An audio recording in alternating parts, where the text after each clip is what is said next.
কিছু কিছু খাবার আছে দেখলে বোঝা যায় না যে এটা কী দিয়ে বানানো হয়েছে, আবার খেলেও কিন্তু বুঝতে পারবেন না যে এটা কী দিয়ে রান্না করেছে। যদি কিনা আপনি যে রান্না করেছে তার কাছে জিজ্ঞেস না করেন কিংবা কেউ যদি আপনাকে বলে তখনই বুঝতে পারবেন যে সত্যি এটা কী দিয়ে বানানো হয়েছে। আর আমার এই রেসিপিটা যদি দেখেন তাহলে বুঝতে পারবেন অতি সাধারণ জিনিস দিয়ে আমি এত মজার একটা খাবার বানিয়েছি। এখানে 3টা ডিম 2টা আলু সিদ্ধ করে নিয়েছি, এখন গ্রেটার দিয়ে গ্রেট করে নিব। ইচ্ছে করলে আপনি আলু ভর্তা যেভাবে বানানো হয় ওইভাবেও কিন্তু আপনি ম্যাশ করে নিতে পারেন। আমি একটু গ্রেটার দিয়ে গ্রেট করে নিলে একটু ভালো হয়। এখন আমি এর মধ্যে পেঁয়াজ কুচি, মরিচের কুচি দিয়ে দেব। আর মরিচটা আপনি যদি আরও জাল খান তাহলে আর একটু বেশি করে দিয়ে নিতে পারেন। এখানে 1 চামচ করে আমি আদা বাটা, রসুন বাটা, তারপর আমি এর মধ্যে দিয়ে দেব ধনেপাতা কুচি।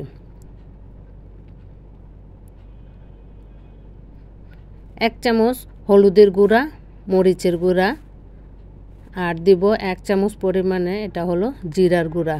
জিরার গুঁড়াটা কিন্তু অবশ্যই দিবেন। আর এটা আমি 1 চামচ পরিমাণে দিয়েছি আমি লবণ।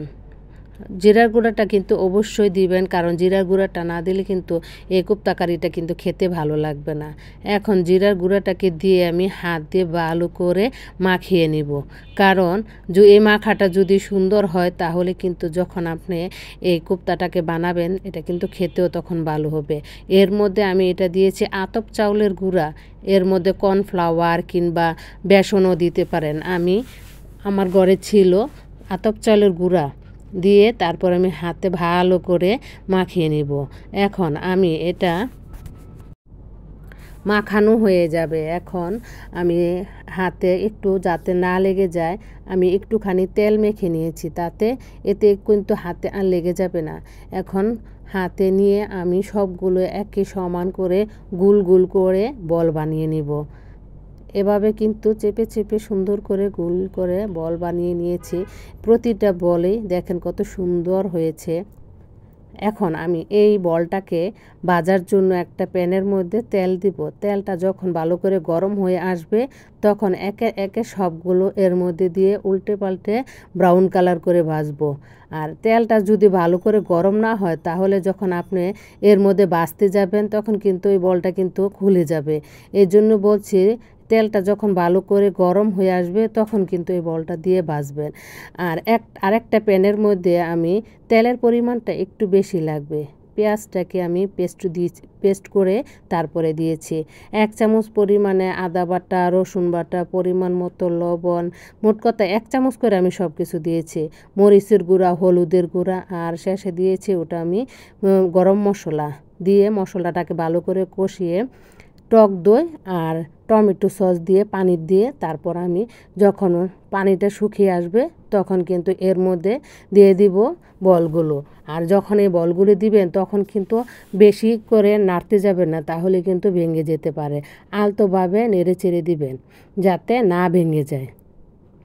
যখন পানিটা ভালো করে শুকিয়ে আসবে তখন এর মধ্যে আমি ধনেপাতা কুচি দিব শেষে। আর বেরেস্তাটা কিন্তু অবশ্যই দিবেন। আপনি যদি ইচ্ছে করেন দেন, কিন্তু আমি মনে করি যে বেরেস্তাটা দিলে এই খাবারের টেস্টটা আরেকটু বাড়িয়ে দেয়।